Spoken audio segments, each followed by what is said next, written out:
স্কুলের স্যার আমারে বললো যে সবাই বাসায় যাবা, বাসায় গিয়ে একটা একটা করে বিদেশি ফলের নাম লিখে আনবা। তো আমি বললাম যে ঠিক আছে স্যার, আমি কালকে সব কিছু লিখে এনে দিব। সবাইকেই বলছে, তো সবাই বলতেছে আমি দিব, কিন্তু আমার নিয়ত হচ্ছে আমি সবার আগে দিব আর আমি একটা ভালো স্টুডেন্ট হব। যাই হোক, বাসায় গেলাম, মাথায় কোনো কিছুই আসতেছে না। বিদেশি ফল আবার কি ফল রে ভাই, আম জামেলা তো সব দেশি, বিদেশি কই পামো কত। যাই হোক, বাবার কাছে গেলাম, গিয়ে বললাম বাবা একটা বিদেশি ফলের নাম বলো তো। তখন বাবা বলল দূর, তোর সব ফালতু কথা বাদ দে তো। বাবা বললো না। যাই হোক, কি আর করার, লিখলাম খাতার মধ্যে।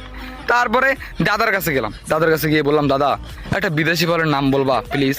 তখন দাদা বলল তুই তো পাগল রে, দেখতেছ না তুই একটা পাগল। দাদা ভাল লাগে না, একটা ইম্পর্টেন্ট একটা প্রশ্ন করলাম তুমি কিছুই বোঝো না। তখন দাদা বললো তুই একটা পাগল। যাই হোক, পাশে ছিল বড় ভাই বৈশা, মাথার শুধু চুলকাই দিছিল বড় ভাই। বড় ভাইয়ের কাছে গেলাম, গিয়ে বললাম